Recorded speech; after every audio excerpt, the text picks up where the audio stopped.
तो दोस्तों, आज आप आपकी फेवरेट सीरियल गुम है किसी के प्यार में देखेंगे कि आज रजत का पूरा परिवार सभी को मनाने में लगा था। यहाँ सबसे पहले लकी और रिद्धि जाते हैं सभी को मनाने और कहते हैं कि भाभी, आपके साथ जो भी गलत हुआ हमें माफ़ कर दीजिए, हम आपका स्टैंड नहीं ले पाए, प्लीज़ आप हमारे साथ घर चलिए, हम सब आपको बहुत प्यार करते हैं और आपका इंतज़ार कर रहे हैं।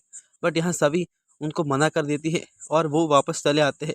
फिर यहाँ रजत के पापा सभी के पास जाते हैं और उससे माफ़ी मांगते हैं और ईशा शांतनु से भी माफ़ी मांगते हैं कि हमने हमारी बहू को घर से निकाला और उसे उसे अपमानित करने दिया। बट यहाँ सभी उसके ससुर के साथ भी नहीं आती है और उन्हें मना कर देती है और वो भी वापस आ जाते हैं।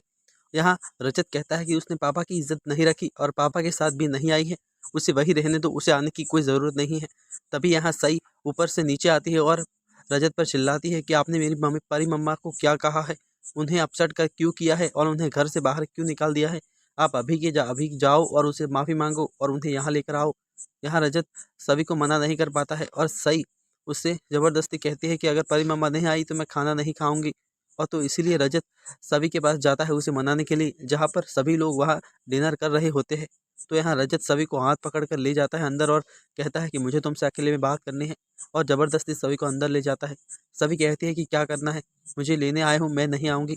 तो यहाँ रजत कहता है कि तुम्हें लेना नहीं आया हूँ, तुमसे कुछ मांगने आया हूँ। तो सभी कहती है कि क्या मांगने आए हो। तो यहाँ रजत सॉरी बोलता है और कहता है कि मुझे माफ़ कर दो, मुझे फ़ील हो रहा था कि तुम सब सच कह रही हो, मेरा दिल नहीं कह रहा था कि तुम कुछ भी गलत कर सकती हो, बट मैंने फिर भी कुछ नहीं बोला और तुम्हें अपमानित होने दिया, मुझे माफ़ कर दो। सभी कहती है कि ये सब आप पहले भी कह चुके हैं। तो रजत कहता है कि हाँ, कह चुका हूँ। यहाँ रजत कहता है कि तुमने मुझसे शादी की मेरी बच्ची की खातिर, तुमने उसका सगी माँ से भी बढ़कर ख्याल रखा, उसकी उदास चेहरे पर तुमने हंसी लाई, जो मैं लाइफ में कभी नहीं कर सकता था, और तुमने मुझ पर बहुत बड़ा एहसान किया है सही को खुश करके। मैं तुम्हारा एहसान ज़िंदगी भर नहीं भूल सकता। और मैंने क्या किया, तुम्हारा साथ नहीं दिया, तुम्हें अपमानित होने दिया, तुम्हारा ट्रस्ट तोड़ा, इन सब के लिए आई एम वेरी सॉरी और मैं बहुत शर्मिंदा हूँ, लेकिन प्लीज़ मेरे साथ घर चलो।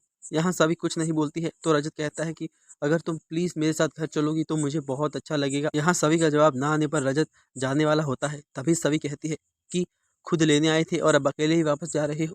तो रजत वापस आता है और कहता है कि तुम मेरे साथ चलोगी। तो सभी कहती है कि हाँ, मैं चलूँगी। तो यहाँ रजत कहता है कि थैंक गॉड तुम मान गई, वरना सही मेरा क्या हाल करती अगर तुम मेरे साथ नहीं होती। और दोनों एक दूसरे को कान पकड़कर सॉरी बोलते हैं और फिर हाथ पकड़कर अपने घर जाने वाले होते हैं। तभी उनके सामने तारा आ जाती है। तारा को देखकर रजत चुप हो जाता है। यहाँ सभी कहते हैं कि मैं तारा से बात करके आती हूँ, और वो तारा से बात करने जाती है और उससे माफ़ी मांगती है कि मेरी वजह से तुम्हारी पूरी ज़िंदगी ख़राब हो गई। तो यहाँ तारा उससे अच्छे से मिलती है और उसके मन में कुछ अजीब प्लान बन रहा होता है सभी को नीचा दिखाने का, और कहती है कि मैंने तुम्हें माफ़ कर दिया। तो दोस्तों, इसी के साथ आज का एपिसोड यही पूरा होता है। आगे के एपिसोड जानने के लिए चैनल को सब्सक्राइब ज़रूर करें। मिलते हैं अगले ब्लॉग में।